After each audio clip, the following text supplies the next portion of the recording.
à la rencontre du gagnant. À la rencontre du gagnant.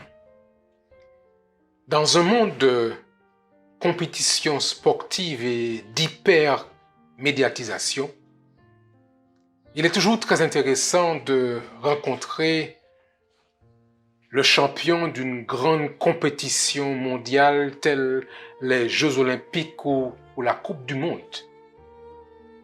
Beaucoup s'empressent pour pouvoir faire un selfie avec un grand champion tel Nadal ou tel Serena Williams ou bien Lionel Messi, et pour mes amis sénégalais, pour Sadio Mané. Mais aujourd'hui, je voudrais que nous puissions rencontrer un gagnant, un champion. J'aimerais vous inviter à rencontrer en fait le gagnant de la plus grande confrontation qui ait jamais existé. J'aimerais vous inviter à rencontrer le gagnant de la plus grande confrontation qui ait jamais existé. Un événement qui eut lieu et eut un retentissement non seulement planétaire, mais un retentissement universel. Des myriades et des myriades de spectateurs ont assisté à cette confrontation retransmise sur la chaîne de la révélation biblique pour tous ceux qui souhaitent revoir cet événement plus important que le mariage de Kate et du prince William avec ses 3 milliards de spectateurs. Il se trouve, mesdames et messieurs, que vous et moi, nous sommes au centre de cette confrontation. Pourquoi un certain Lucifer n'a-t-il pas été convié au processus de création de la terre et de ses habitants? Pourquoi seulement la Trinité divine y a été autorisée, et en particulier celui qui se présente comme Emmanuel, Dieu avec nous, et pas son adversaire Lucifer? La gronde va enfler dans les couloirs du royaume céleste et devenir le sujet de conversation de toutes les armées angéliques. Lucifer va-t-il oser affronter en duel le Fils de Dieu lui-même? Tous les regards sont tournés vers le trône du Tout-Puissant. Tous les mondes et toutes les créatures retiennent leur souffle. Que va-t-il se passer? Lucifer, l'archange lumineux, est sommé de se présenter devant le trône de gloire de l'Éternel. Mais voici en quels termes le chargé de communication de la Trinité nous fait part de ces événements. Alors, la bataille s'engagea dans le ciel. Michel et ses anges combattirent le dragon, et celui-ci se battit contre eux avec ses anges. Mais le dragon fut vaincu, et ses anges et lui n'eurent plus la possibilité de rester dans le ciel. L'énorme dragon fut jeté dehors. C'est lui, le serpent ancien, appelé le diable et Satan, qui trompe le monde entier. Il fut jeté sur la terre et ses anges avec lui. Apocalypse chapitre 12, versets 7 à 9. Mais loin d'accepter cette première défaite, l'ennemi juré du Créateur vient s'en prendre à sa créature, animé d'une violente colère. En faisant circuler tout un flot de mensonges et de contre-vérités pour rallier à sa cause les humains, eux-mêmes aveuglés par sa duplicité. Mais une deuxième confrontation aura lieu. Cette fois, sur la terre, qui est devenue le royaume des ténèbres de Satan et de ses anges. Puisque Adam et Ève, en succombant à sa tentation, lui ont remis les clés de la terre qu'ils avaient reçues en gérance de la part du Créateur. Alors, Jésus, le Messie, le Fils de Dieu, en chargé de mission, vient pour restaurer la vérité sur la nature du conflit et sur le véritable caractère de la divinité. Amour, justice et sainteté. Dès son entrée dans le monde, sous la forme incarnée d'un bébé, Satan lance contre lui des attaques répétées pour tenter de le détruire, de lui fermer la bouche et de faire avorter sa mission.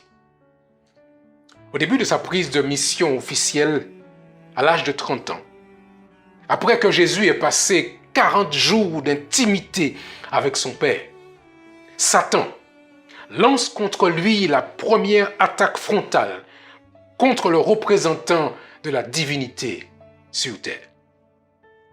En espérant exploiter sa fragilité physique due au long jeûne de 40 jours, il tente par 3 fois de faire échouer sa mission. Mais il ne fait pas le poids devant la force du lien qui unit Jésus avec son Père. Et selon le texte de Luc, chapitre 4, verset 13, après l'avoir tenté de toutes ses manières, le diable s'éloigna de lui jusqu'à un moment favorable.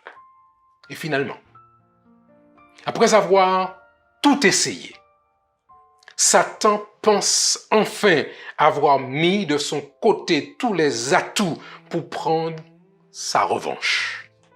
Jésus est arrêté, avec la complicité d'un de ses propres disciples, Judas, et avec la collaboration du roi Hérode, avec la lâcheté du gouverneur romain Pilate, et avec le soutien actif des dirigeants religieux juifs et la manipulation d'un peuple égaré, Jésus est placé sur une croix, tel un vulgaire criminel.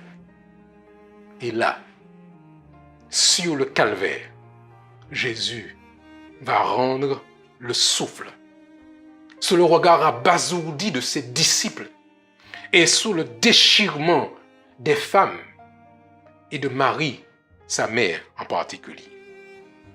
Comment une telle défaite, comment un tel échec est-il possible? Mais il se trouve, mes chers amis, il se trouve que tout ce scénario faisait partie du plan de sauvetage prévu dès la fondation de ce monde par le plus grand stratège de tous les temps, Dieu lui-même. Je mettrai une inimitié entre toi et la femme, entre ta postérité et sa postérité. Celle-ci t'écrasera la tête et tu lui blesseras le talon. Genèse chapitre 3 et au verset 15. Ses propres disciples même avaient oublié ce qu'il leur avait dit jadis. Il faut que le Fils de l'homme soit livré entre les mains des pécheurs, qu'il soit crucifié et qu'il ressuscite le 3e jour, selon Luc chapitre 24 et au verset 7. Alors, pendant 3 jours, Jésus fut enterré dans la tombe et le prince de ce monde des ténèbres se réjouit. La défaite n'est qu'apparente. Dieu n'avait pas encore dit son dernier mot. Ce dimanche matin, les armées angéliques se mettent en ordre pour accueillir et acclamer la victoire du représentant de la divinité sur terre. Et voici, selon ce que déclare Matthieu chapitre 28, versets 2 et 3, et voici, il y eut un grand tremblement de terre, car un ange du Seigneur, descendu du ciel, vient rouler la pierre et s'assit dessus. Son aspect était comme l'éclair et son vêtement blanc comme la neige.